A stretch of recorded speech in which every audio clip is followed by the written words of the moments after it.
A paz do Senhor, igreja. Podeis assentar. Toda honra e toda glória seja ao nome do Senhor.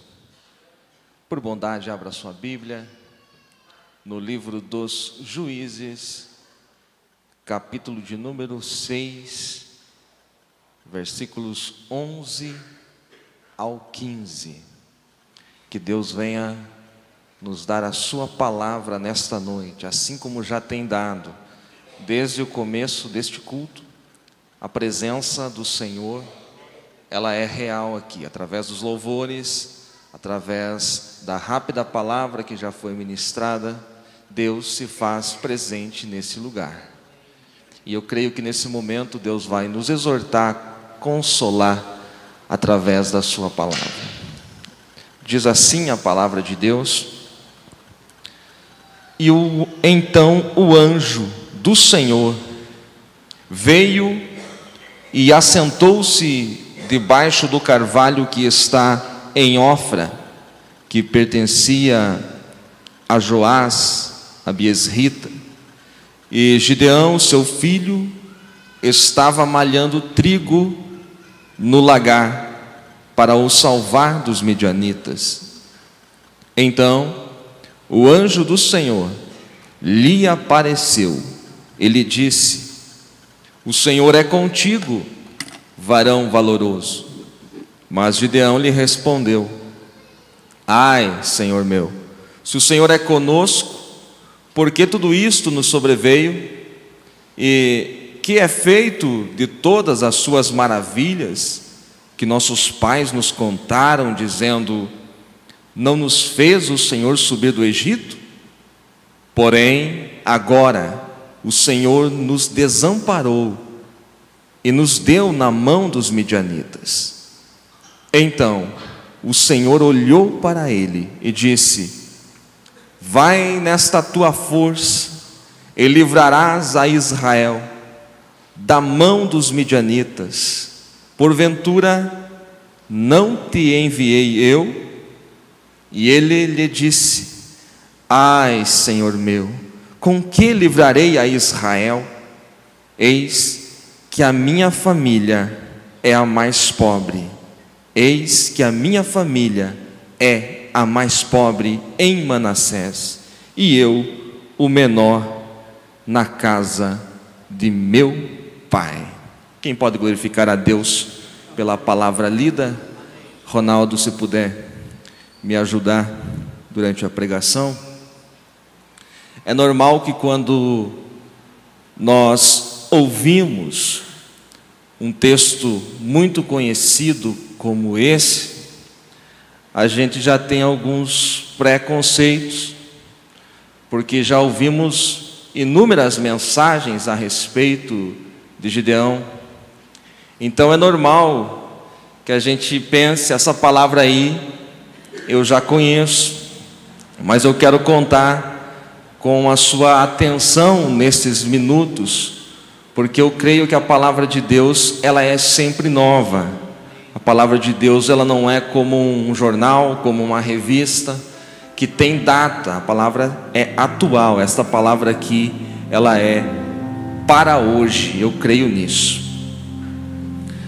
Quando nós olhamos para o livro dos Juízes, e é necessário que nós entendamos o contexto do texto que nós lemos para fazermos uma aplicação adequada.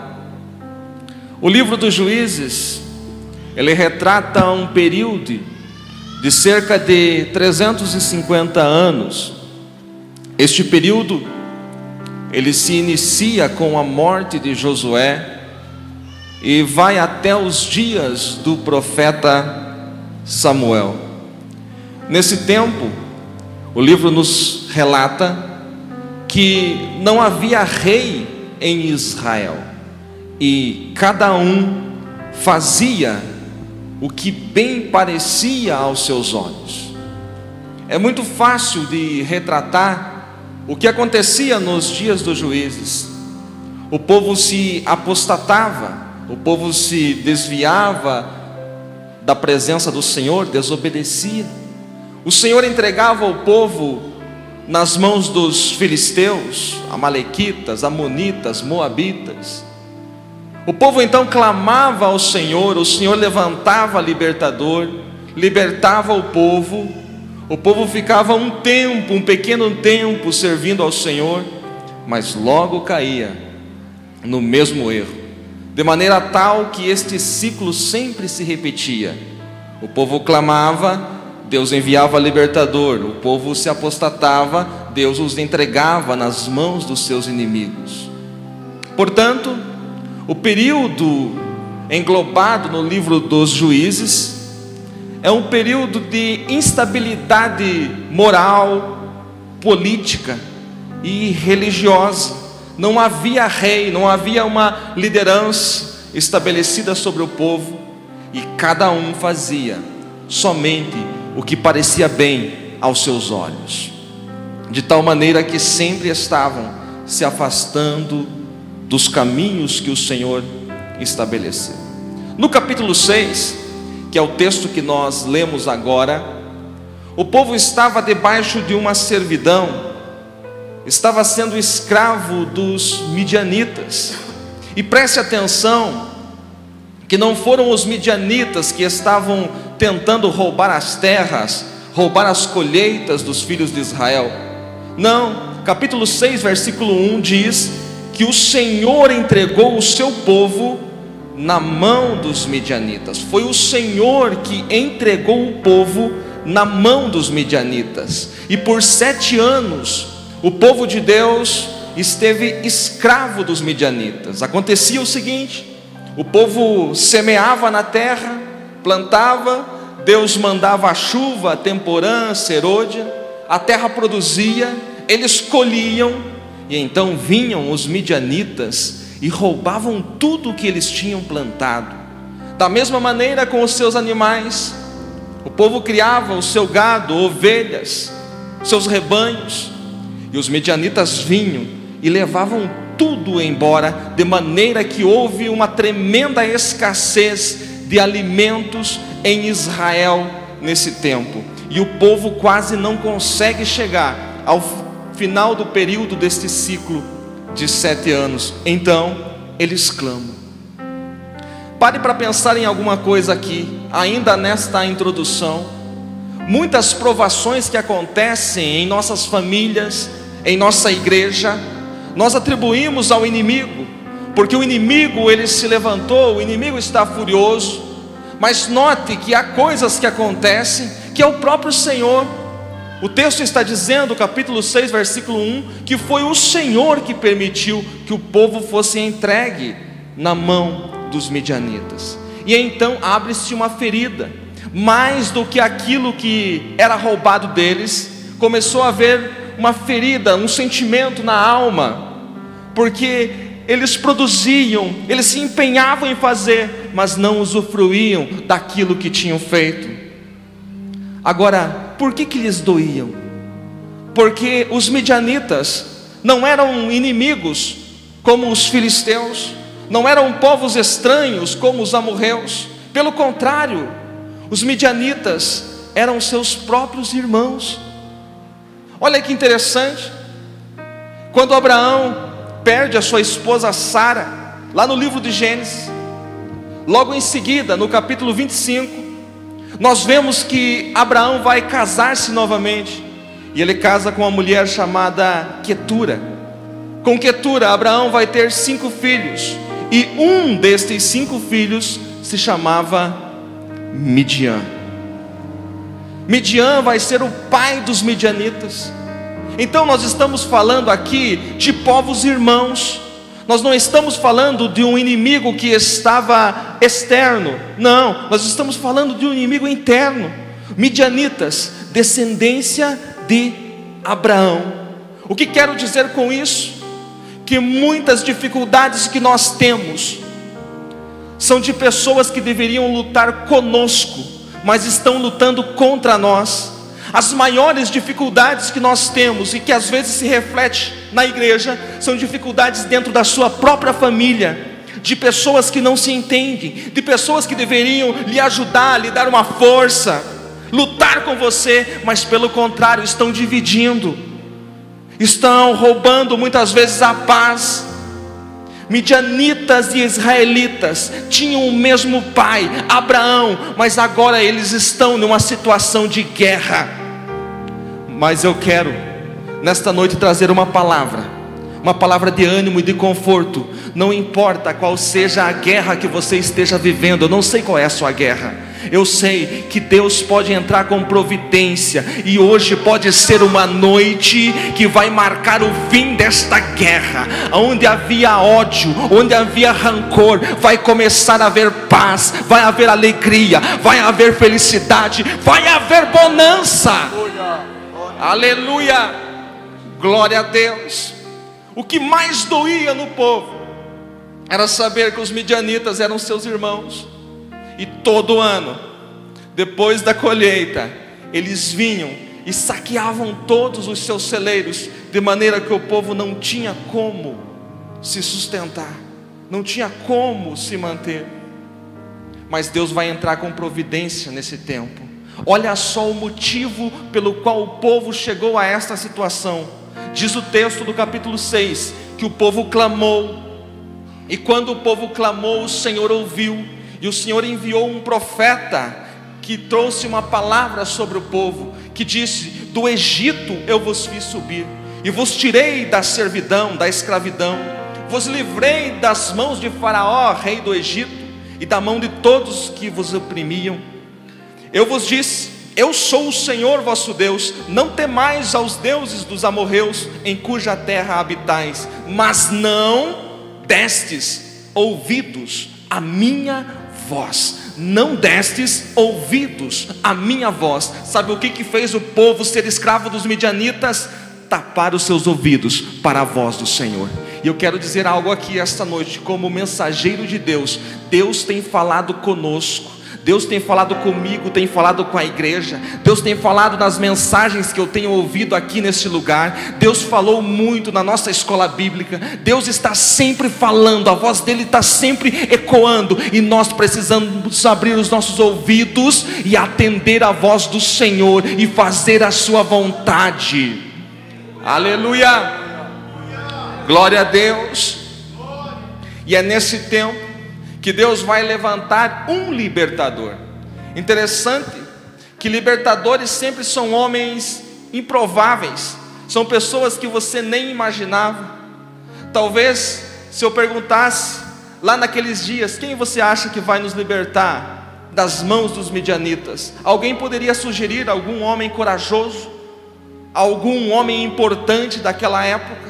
Mas é interessante que Deus sempre usa o menor. Deus sempre usa aquele que sabe que não tem capacidade, aquele que sabe que não tem condições, porque esse sim vai dar ouvido à voz do Espírito Santo e vai dizer: Senhor, eu só posso ir se o Senhor for comigo, porque eu não consigo.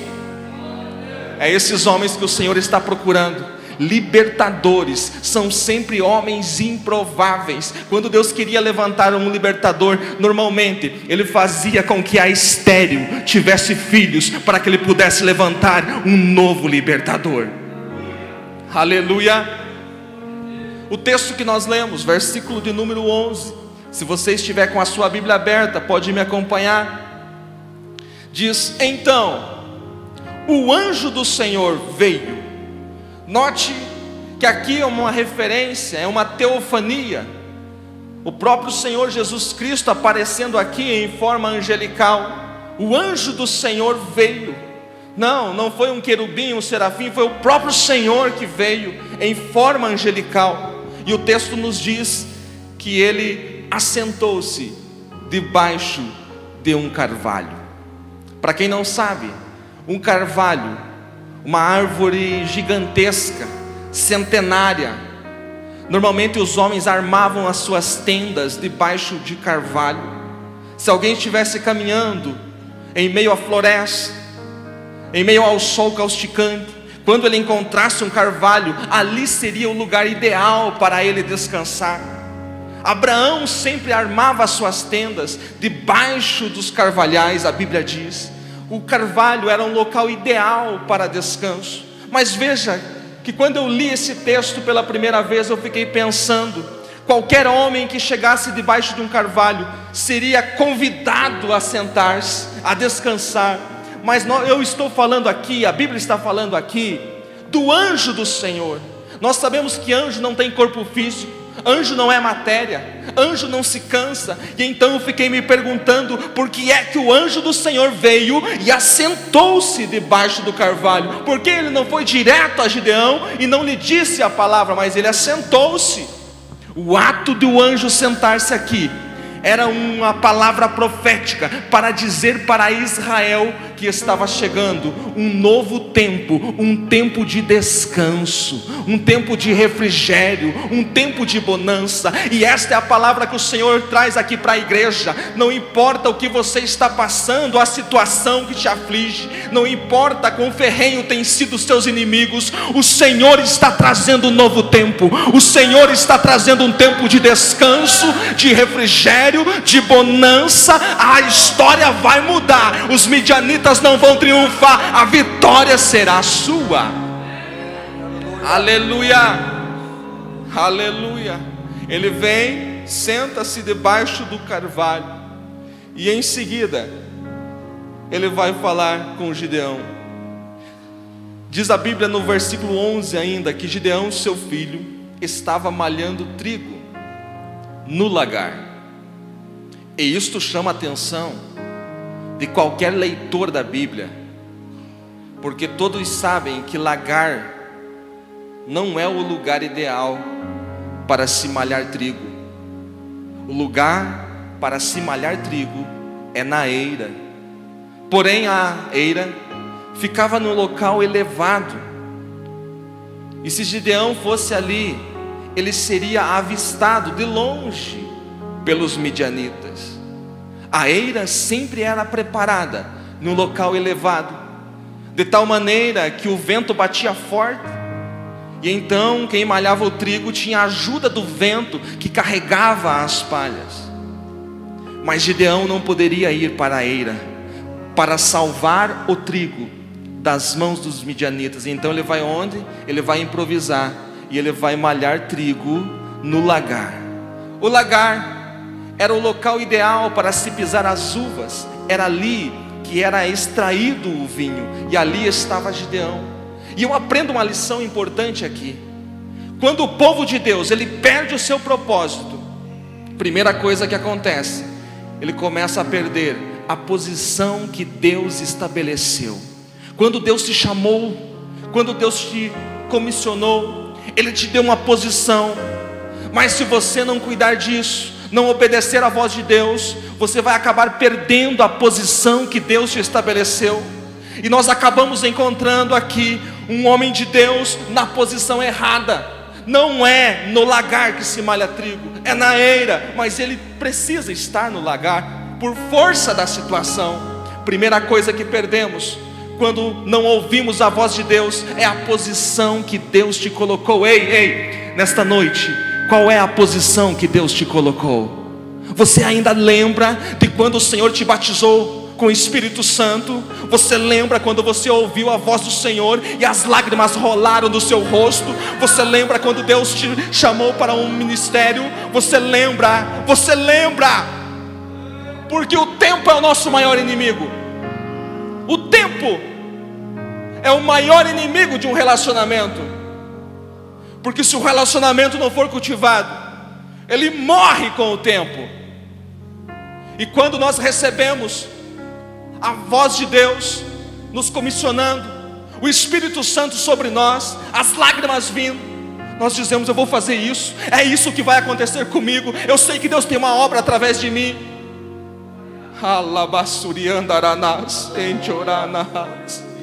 Mas aí nós deixamos com o tempo de ouvir a voz do Senhor, e nós acabamos perdendo o lugar que Deus nos estabeleceu. Então o Senhor vem nos procurar num lugar que não era para nós estarmos. Ei,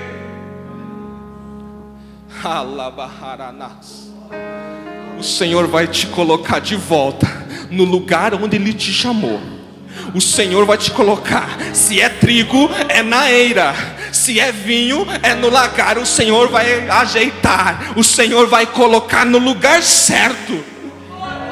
Aleluia, aleluia. O anjo do Senhor vem e diz, versículo de número 12: o Senhor é contigo, varão valoroso. E eu imagino, a Bíblia não diz, eu imagino que Gideão olhou para o lado, porque ele estava sozinho. Então ele fica se perguntando, mas quem é o varão valoroso? Porque só tinha ele ali. E ele estava ali justamente porque ele tinha medo dos midianitas, como todo israelita naquela época. Então eu imagino que ele olha para os lados. Como assim? Varão valoroso? O Senhor é contigo, varão valoroso. Sabe por que o Senhor fala isso para um homem que nem sabe o que vai acontecer a seguir? Porque a força, a capacidade, o efetuar está nele. Eu vou repetir isso, porque a força, o poder, o efetuar está nele. Não é a tua capacidade que vai fazer. Se você continuar olhando para as suas mãos, se você continuar olhando para as suas condições, você não vai fazer aquilo que o Senhor te chama para fazer, porque a capacidade não é tua, a capacidade é o Espírito Santo que dá. Aleluia, glória a Deus. E ele diz, o Senhor é contigo, varão valoroso. Aí Gideão vai começar a fazer o que muitos de nós fazemos, que é questionar. Sempre questionando. É um costume que nós temos questionar. Quais são os meios? Como pode ser isso? Vou fazer como? Veja o que ele diz no versículo de número 13. Gideão responde, ai Senhor meu, se o Senhor é conosco, por que tudo isso nos sobreveio? Que é feito de todas as maravilhas que nossos pais nos contaram. Aleluia. Se o Senhor é conosco, por que nós estamos nessa situação? E é justamente isso que o inimigo quer que você creia, que o Senhor te abandonou. Na concepção de Gideão, o Senhor já havia abandonado muito tempo. Não! Durante esses 7 anos de servidão debaixo da mão dos midianitas, o Senhor estava preparando o povo. O Senhor estava apenas por um momento de ira sobre o povo, mas o povo continuava sendo o povo do Senhor, porque o Senhor tinha uma aliança irrevogável com Abraão. Aleluia. Deixa-me dizer algo. A aliança que o Senhor Jesus tem com você, ela é irrevogável. A aliança de sangue, do sangue da cruz, ela é irrevogável. Não importa a situação que você esteja hoje, você ainda pertence ao Senhor. E o inimigo quer mentir, o inimigo quer que você creia que Deus já desistiu de você. Ele não desistiu não. Palavra para a sua vida, o Senhor não desistiu da sua vida. Aleluia. Senhor, que é feito de todas as suas maravilhas. E este é um questionamento de todos os profetas do Antigo Testamento. Eles sempre se olhavam e diziam, mas Senhor, no passado era assim. Isso não é errado. O profeta Abacuque, capítulo 3, ele começa a relembrar aquilo que o Senhor fez lá no deserto, a maneira como Deus fez para tirar o povo do Egito e conduzi-lo na terra de Canaã. E então Abacuque olha para a situação que eles estavam hoje, e ele não se conformava. Então ele começa a orar no capítulo 3 e diz, Senhor, aviva a tua obra, aviva a tua obra no meio dos anos. Na ira lembra-te da tua benignidade. Faz de novo, Senhor. O profeta está falando. E o questionamento de Gideão é esse: Senhor, se o Senhor é conosco, por que nós estamos nessa situação? Por que o Senhor não faz de novo? Mas o Senhor estava ali justamente para mudar o quadro, usando Gideão. Ei, deixa eu te dizer algo. Talvez você esteja questionando com Deus: Senhor, por que a minha família continua neste pé de guerra? Por que na minha família continua havendo essa divisão? Ei, o Senhor está aí, e Ele está aí justamente para usar você, para ser o agente da mudança. Aleluia, aleluia, aleluia. Aleluia. Gideão questiona: não nos fez o Senhor subir do Egito? Porém, agora o Senhor nos entregou nas mãos dos medianitas. Sabe o que a Bíblia diz a seguir? Que o Senhor olhou. Antes de dizer, o Senhor disse, mas antes de dizer, o Senhor olhou para Gideão. Quando o Senhor olha, é porque Ele está querendo que você lembre de algo que você já sabe. Você não entendeu? Deixa eu ser mais claro aqui. Lucas 22. Jesus tinha dito para Pedro o que ia acontecer, e Pedro disse: não, eu não. Não é assim, Regi? Eu não vou te deixar jamais. Todos podem te deixar, eu não. E aí Jesus disse: Pedro, antes que o galo cante, 3 vezes você vai me negar. E isso aconteceu. Lucas vai narrar no capítulo 22 que Jesus está preso, e Pedro estava lá fora, de longe olhando, porque tinha medo, de longe. E Pedro nega ao Senhor Jesus por 3 vezes. Quando Pedro nega pela 3ª vez, Lucas faz questão de dizer que Jesus olhou para Pedro. Jesus olhou para Pedro. A distância não permitia que Jesus falasse nada, mas apenas aquele olhar de Jesus em Pedro fez com que uma flecha transpassasse o coração de Pedro, porque veio diante dele tudo que o Senhor havia profetizado a respeito dele. E Pedro não consegue mais ficar ali, ele dá meia volta, ele sai chorar num canto escondido, porque aconteceu justamente aquilo que o Senhor havia dito. Ele negou o seu Senhor, e com apenas um olhar, Jesus falou tudo para Pedro.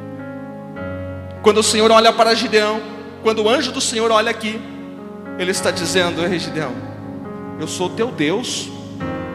Sabe quem fez o mar se abrir para o povo passar em seco? Fui eu. Sabe como vocês atravessaram o Jordão e tomaram posse dessa terra? Fui eu. É isto que o anjo do Senhor está tentando lembrar a Gideão, porque muitas vezes nós se acostumamos tanto com a palavra de Deus que nós achamos que ela não é real mais. E aí o Senhor tem que nos acordar: ei, isso que está escrito aqui continua valendo. Eu não mudei, eu continuo sendo o mesmo, eu continuo sendo o Deus da palavra. Aquilo que eu falo, eu cumpro. O Senhor apenas olha para Gideão e depois diz: vai nesta tua força, porque tu livrarás Israel das mãos dos midianitas. Não te mandei eu? Vai no teu poder, vai na tua força, vai na tua coragem. Ele pode se perguntar: mas que coragem, que força? A força que o Senhor estava dando nele agora. E quando o Senhor te chama para uma obra, a primeira coisa que você olha: como eu vou fazer? Mas não se preocupe se você pensa assim. Moisés também pensou assim. O Senhor chamou Moisés para libertar o povo, e Moisés disse: eu não posso fazer isso, guiar o povo pelo deserto, não posso. Por que, Moisés? Porque eu sou pesado de língua, eu tenho problema para falar, eu não posso falar, eu não tenho capacidade. Então o Senhor permite sinais na vida de Moisés, para que ele creia que era o Senhor que estava enviando. Mas depois Moisés começa a enfrentar algumas oposições de Faraó, é claro. E ele começa a se questionar de novo. E ele pergunta para Deus, capítulo 3: Senhor, mas se perguntar, quem que te enviou? O que eu vou falar? Como que eu vou fazer? E Deus diz para ele: diga que o eu sou te enviou. diga que o eu sou te enviou. Quando te perguntarem quem que te dá capacidade para fazer isso, você fazendo isso, como? Diga, foi o eu sou que me enviou. Foi o Deus Todo-Poderoso, Jeová, aquele que fez os céus e terra, aquele que enviou Jesus Cristo, foi Ele que me enviou. Aleluia! Quem pode parar? Um homem e uma mulher que Deus enviou. Quem pode parar? Somente Ele mesmo. Somente você pode se parar. Deus tem uma obra muito grande nesse tempo. Os dias que nós estamos vivendo na face da terra são dias difíceis, e os olhos do Senhor estão sobre os seus fiéis, procurando Gideões, homens que Ele possa contar de verdade. E Ele está dizendo: eu estou te enviando. Mas como todos nós, Gideão era insistente, pastor Marcelo, insistente, e ele queria convencer Deus que Deus não poderia usá-lo. Então, no versículo 15, ele vai trazer a sua ficha, o porquê Deus não pode usar ele. E ele diz: Senhor, com que livrarei a Israel? Primeiro, a minha família. Nós estamos no culto de família hoje. A minha família é a mais pobre em Manassés. Então, o Senhor dá um jeito de arrumar uma família aí que tenha um status melhor aí na tribo de Manassés ou em outra tribo. E eu, se não bastasse a minha família ser a mais pobre em Manassés, eu sou o menor na casa do meu pai. Então o Senhor não pode me usar. Porque Gideão está tentando entender Deus com uma lógica humana. Na nossa lógica, sempre o maior é o mais importante. Aquele que mais tem é aquele que Deus vai usar, e nem sempre é assim. Deus faz questão na Bíblia Sagrada de inverter a lógica para mostrar que todo o poder e toda a capacidade vem dele. Ele sempre procura o menor. Ele sempre procura aqueles que não são para confundir os que são. Ele sempre faz questão de fazer tudo ao contrário para mostrar que a glória é dele. Aleluia, aleluia. A minha família é a menor. Eu quero dizer para você essa noite, como assim como Deus não se importava em a família de Gideão ser a menor, Ele não se importa também da sua, se ela é pobre ou rica, se ela é maior ou menor. O que Ele importa mesmo é com corações que estejam quebrantados e prontos a ouvir a voz do Senhor e digam: eis-me aqui, Senhor, eis-me aqui para fazer a tua vontade. Aleluia. A minha família é a mais pobre. E eu achei tão interessante essa parte, porque quando o Senhor Jesus vai vir, o que tem isso a ver com Gideão? Tem tudo. Gideão precisa livrar o povo das mãos dos midianitas. Que povo era esse? O povo de Israel. Desta linhagem viria o Messias. E quando o Senhor Jesus Cristo, quando o Verbo se fez carne, e Ele veio a este mundo, nascendo como uma criança, quem eram seus pais? Maria, sua mãe. De qual família importante ela era? Quem era Maria? Uma jovem da plebe, uma menina, segundo estudiosos, 17, 16 anos, da plebe. Não era de uma família importante. O jovem que estava desposado dela, José, quem era? Era deputado, senador? Era alguém importante no Império Romano? Não, ele era um carpinteiro. Um carpinteiro. Interessante que a mesma concepção de Gideão nós ainda temos. A minha família, Deus está falando: eu vou fazer algo através de você. E aí você vem e diz: a minha família. Ei, olha para a família de Jesus. Olha para a família de Jesus. Ele poderia nascer no palácio de Roma, ele poderia nascer em qualquer lugar do mundo, mas ele vai nascer e vai ser colocado numa manjedoura, porque ele não tinha onde ser colocado. A sua família não tinha condições financeiras. Então para de dar desculpas para Deus, que Ele não pode te usar, porque você é da família X. A tua família, quem pode levantar a mão agora, que eu quero profetizar sobre a sua vida. A tua família é um projeto de Deus. A tua família é uma bênção de Deus. E o inimigo não pode tocar na tua família. Não se menospreze. A tua família é importante, porque você é servo do Senhor, porque vocês foram comprados com o sangue de Jesus. A tua família não é qualquer.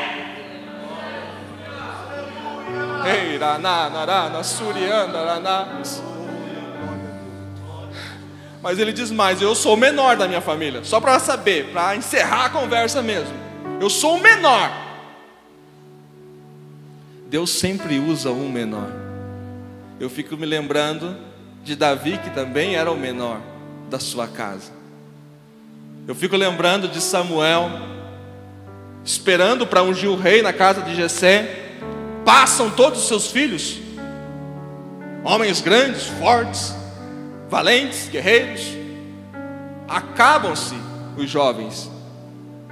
E aí Samuel pergunta: acabaram-se os jovens?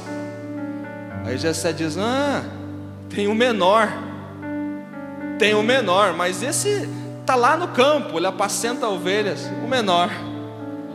E aí Samuel, que representava o poder máximo da nação, profeta e sacerdote, ele está ali na casa de Jessé. Ele diz: nós não nos assentaremos à mesa enquanto o menor não chegar.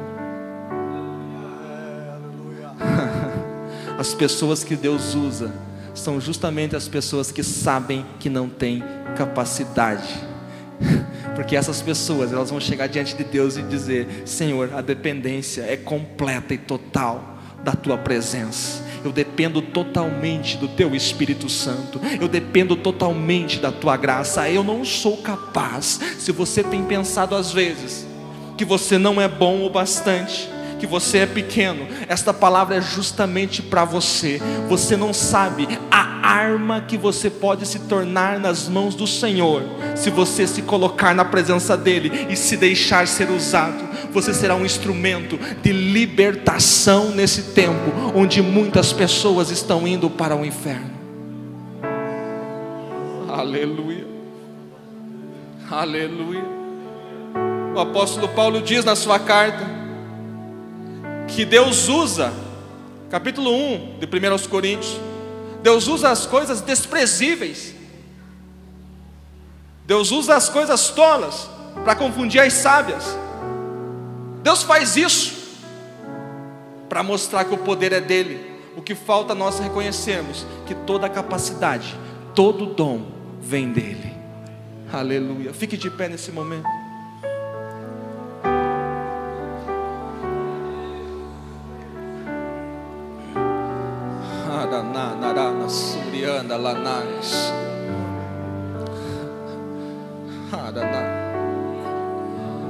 Eu preciso fazer 2 convites.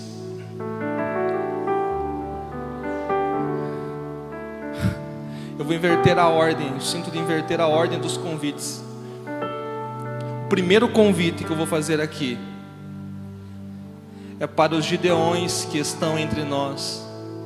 Pessoas que sabem que tem um chamado de Deus na sua vida, que sabem que tem um potencial de produzir mais para o reino do que estão produzindo, mas às vezes fica ouvindo as vozes dizendo: você é pequeno, olha a tua família, quem é você, o que você faz, olha o teu status.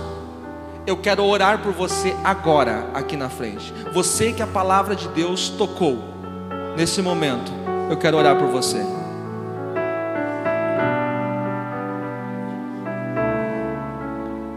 Deus falou com muitas pessoas, mas a gente fica pensando: será que eu vou? Será? Porque o que vão pensar de mim? E a gente sempre se preocupa com o que o irmão do lado fica pensando da gente.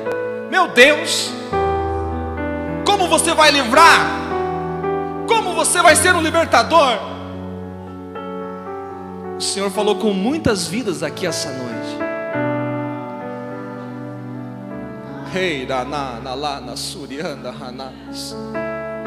Onde estão os gideões que estão ouvindo o Senhor falar?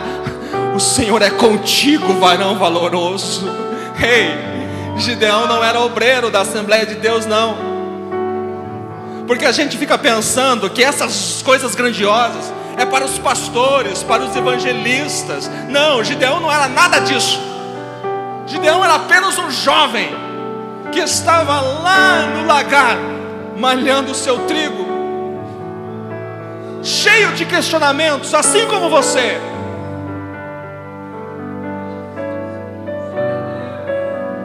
Eu tenho um segundo convite. Entre nós aqui, temos pessoas que ainda não deram um abraço forte em Jesus. Esta noite é a noite aceitável. Eu estou te convidando para entregar a sua vida a Jesus, para recebê-lo e dizer: Senhor, Tu és o dono da minha vida. Temos alguém entre nós? Levante a sua mão, eu quero orar por você. Alguém que já conhece o Senhor Jesus, já ouviu a sua palavra, já frequentou os cultos, mas você ainda não tomou uma decisão. Essa noite é a sua noite. Você também pode ser um Gideão nas mãos do Senhor. Você pode ser aquele que será o libertador, libertando vidas que estão acorrentadas nas mãos de Satanás. Onde está você? Onde?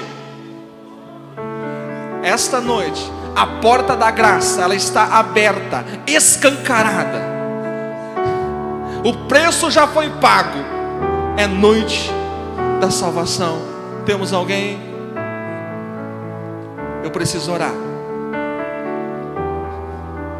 Mas não saia desse templo. Se a palavra falou com você, não saia desse templo sem receber uma oração sobre a sua vida. Eu quero orar por essas vidas que estão aqui na frente. Peço que os pastores levantem suas mãos sobre estas vidas. Pai amado, em nome de Jesus, a Tua palavra foi pregada, Senhor, conforme o Senhor colocou no meu coração. E este é um tempo que o Senhor está levantando guerreiros. Este é um tempo que o Senhor está levantando libertadores. E aqui diante de mim estão vidas que estão confessando que ouviram a palavra, e a palavra lhes tocou, e estão se colocando em sua presença, Senhor. Ah, meu Deus, eu não sei o que os teus filhos precisam neste momento, mas Tu és o Deus poderoso. Entra com poder, com graça na família dos teus filhos, Senhor. Faz a obra onde há conflito, meu Deus.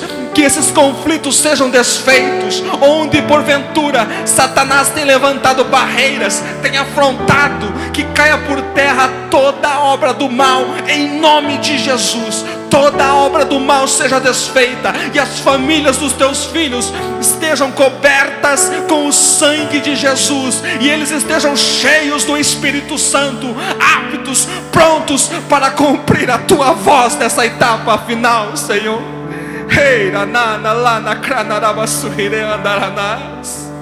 Espírito Santo, a obra é Tua, Espírito Santo. Eu sei que muitos deles olham para dentro de si e acham-se incapacitados, Senhor, mas a capacidade é Tua. Nós pregamos que Tu és aquele que dá os dons, Tu és aquele que dá o Espírito Santo, que dá graça, que dá unção. Agora, Senhor, segundo a fé dos Teus filhos, enche, meu Pai, enche eles do Teu Espírito Santo. Coloca a palavra na boca deles, que à medida que eles lançarem a palavra, Senhor, ela possa sair quente dos lábios deles e possa atingir o alvo para o qual foi enviada. Espírito Santo, nós Te agradecemos, porque Tu estás presente entre nós. Pai, eu abençoo cada família aqui, Senhor, que está nesse tempo. Pai, eu abençoo a família do nosso pastor Samuel. Eu abençoo a família de todos os obreiros, Senhor, desta casa.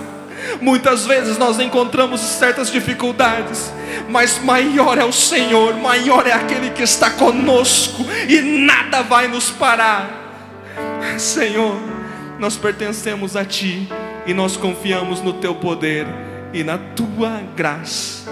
É assim que eu oro em nome de Jesus, de Jesus. Seja abençoado em nome de Jesus. Cumprimente o seu irmão.